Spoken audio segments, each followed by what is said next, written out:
আজ রবিবার ২৬শে বৈশাখ। প্রতিদিনের মতো দিনটা আজও শুরু হলো। এটা প্রকৃতির নিয়ম। আমরা চাই বা না চাই, সকাল, সন্ধে, রাত সে তার নিয়ম মতো চলে যাবেই। সময় কারোর জন্য থেমে থাকে না। উঠে বিছানাটা গুছালাম। সারাদিন তো কাজ আছেই, তবে আমি সকালে উঠে কিছুটা সময় নিজের জন্যে রাখি।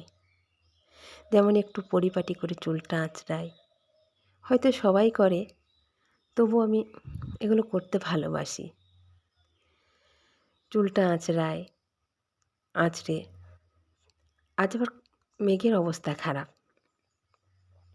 কারেন্ট গেলে তো আর আসতেই চাই না, তাই চুলটা আঁচড়েই আগে পানিগুলো ভরে নিলাম। মেঘের অবস্থা খারাপ হলে একদিকে ভালো, সারাদিন রোদ থাকে না, তেমন গরমও থাকে না। আর দেখুন পায়রাগুলো দুটো বাচ্চা হয়েছে, আর আমরা ওঠার সঙ্গে সঙ্গেই ওরা খেতেও এসে গেছে। আর তাই বোতলগুলোকে জলে ভরে নিলাম। আর ওই দিকে দেখুন, তেমন কোনো যত্ন পায়নি গাছটা। ওই কুমড়ো বীজগুলো লাগাতেও হয়নি, ফেলে দিয়েছিলাম। কুমড়ো রান্না করে খাওয়ার পরে যে বাকিটা ফেলে দিই, তেমন করে ফেলে দিয়েছিলাম।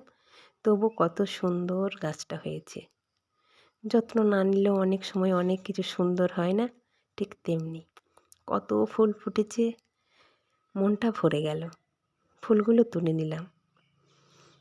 এবার বিরাস করলাম, একটু ভালো করে মুখটা ফেস ওয়াশ দিয়ে ধুয়ে নিলাম। জানেন, আমি আগে ডাবের সাবানটা মাখতাম।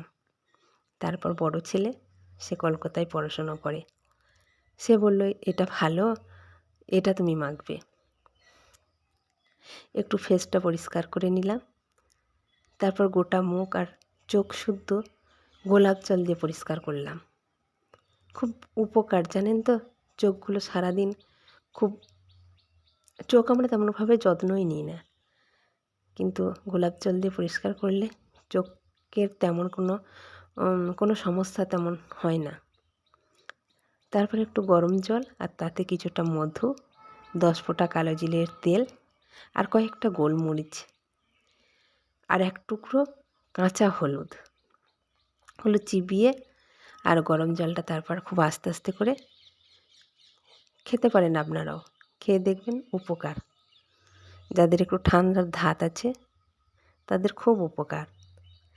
তারপর একটু বিট, একটু গাজর, কোনোদিন লেবু থাকলে, যে কোনো যাই থাকে, লেবু, কলা, সকালটা এভাবে শুরু করি।